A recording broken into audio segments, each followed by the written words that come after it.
arrêtés, il y a des personnages politiques qui sont actuellement en prison. Il y a 6 mandats qui ont été émis contre des oligarques et également contre des personnages politiques. Donc, je pense qu'à 2 ans après, on peut avoir une idée d'où ça vient. Mais vous savez que suite aux mêmes enquêtes, il y a le gouvernement actuel qui semble être impliqué. Donc, ça n'avance pas fort en Haïti côté enquête.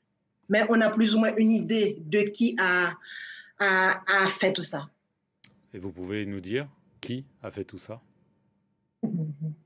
Je ne le dirai jamais. Je laisserai, comme l'enquête est en cours, je laisserai le soin aux enquêteurs de le dire.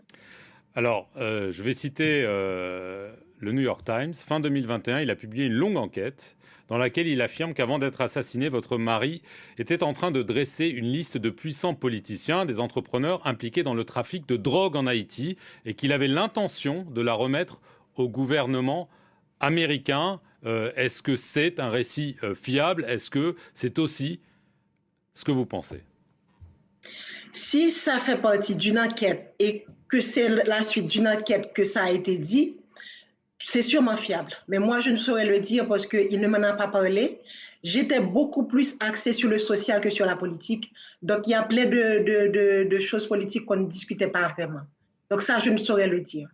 Alors, je continue. Le New York Times affirme que certaines personnes se trouvaient sur cette liste, notamment Charles dit Kiko Saint-Rémy, qui aurait été un personnage central, et c'est le beau-frère de Michel Martelly, l'ex-président d'Haïti, qui avait un petit peu adoubé votre mari comme son successeur. Et d'après le journal, votre mari aurait commencé à enquêter sur les réseaux de